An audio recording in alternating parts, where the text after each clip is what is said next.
Okay, so we've got linear models and we've now got ideas how we do model selection. We've got various algorithms, we've got some heuristics, and we've got cross-validation. But at the moment, all we've really got is multiple regression with various predictors. How can we take into account polynomial terms and interaction terms? So let's have a look.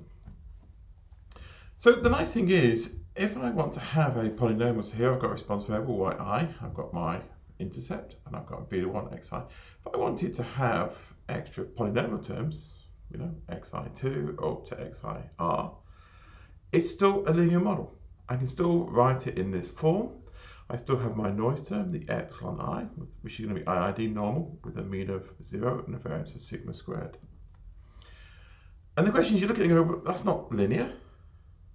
But it is linear in the coefficients. I can write this as a linear combination of my coefficients, beta 0, beta 1, up to beta r. So even though the individual predictors are not linear, it's a linear combination of the coefficients, so it's a linear model. And you can see this. If I wrote my design matrix now, here's my column of ones for the intercept, and I've got my x1, x1 squared, etc., up to x1r. When I take the final model, it is just a x times beta. It's linear in these terms, so that's fine. Is there any constraints we have to worry about what terms we could be in there? Well, there's no assumptions about that x matrix. This is a nice thing about this linear model, is the only constraint we have is that the columns must be linearly independent. So as long as they're linearly independent, you will have a solution, you can get your estimates.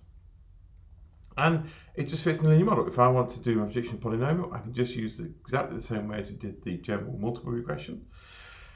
And we also have a concept of the principle of marginality, which we did in the first screencast, where unless you've got really special reason to do it, whenever you have x to the r, you should have all the polynomial terms up to including that. What about an interaction term?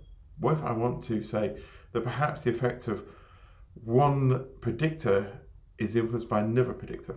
Well, that's fine. We can add what we call an interaction term. And all an interaction term means in this particular scenario is that we have a multiplication term as a predictor here. So here's my first predictor, here's my second predictor, and the interaction term, we have a multiplication of that.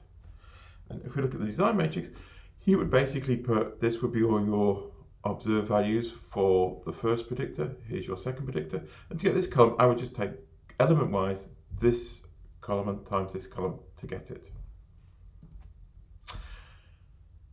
Interesting though, we can get other stuff, and we can get the 2 sample pool t-test, and in workshop 2, we will actually look at this in detail.